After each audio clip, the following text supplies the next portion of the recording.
And here we'll talk about the doctrine of signatures. Like you saw in the preview at the very beginning, that the turmeric looks really similar to fingers and the knuckles or the joints. Alberto is going to explain a little bit more what the doctrine of signatures mean, in particular, relating to turmeric. Yeah, and so turmeric is a good one to talk about the doctrine of signatures, because it's not as perhaps as evident as maybe ginger or some of the other ones that we've talked about, but it's still it's still very interesting. So we've talked about ginger and calendula as being herbal sunshine, and that due to the color, as well as the actions that they have, the color being, of course, bright orange or yellow, like the sun, and for the kind of things that they're useful for. So just like similarly to calendula,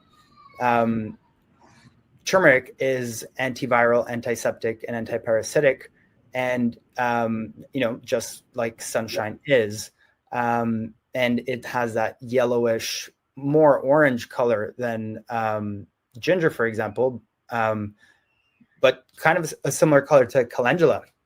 And then what's interesting is that in India, turmeric grows through the monsoon season. Monsoons is the rainy time of the year where lots of rain comes down. And so turmeric really likes moist soil. When the soil starts to dry up, it stops growing, and that's usually when it's harvested. And so it likes humid and damp. Of course, the weather there's humid, all the moisture makes it humid. The soil is damp. So another aspect is that turmeric helps with circulation. It's a mild circulatory stimulant, but mostly it helps to help clean the circulatory pathways by lowering bad cholesterol or LDL and elevating good cholesterol, HDL, and it helps to prevent plaque formation. It's also anti-inflammatory. And so you may have heard that turmeric is good for arthritis. And so we have to ask ourselves, well, why would it help with arthritis? Well, if it's helping to clean the blood, if it's helping to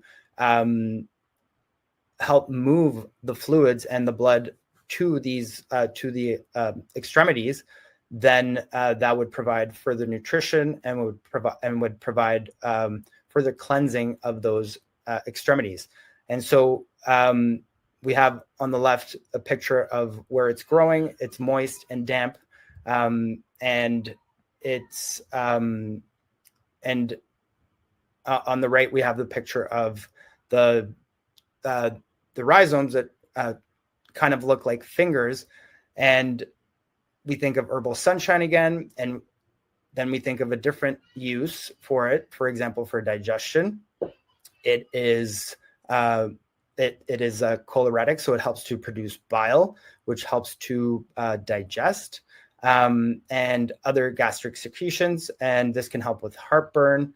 It can help with nausea, and in general, it can help to digest. So we can see how turmeric growing in a damp environment, while it's applicable for damp kind of conditions in the digestive system, where if you don't have enough of a fire or enough gastric secretions in the digestive system, then your food is not digesting quick enough. It's stagnating in your bowels, and this is going to result, or in your stomach rather, and this is going to result in heartburn, in gastritis, and in difficulties with digestion just from a slowing down. And so we have two kind of ways of thinking about it, where you have the environment that it grows in, also the shape of the rhizomes, and then taking into consideration some of its uses,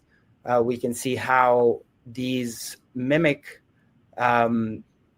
what we are seeing in the plant.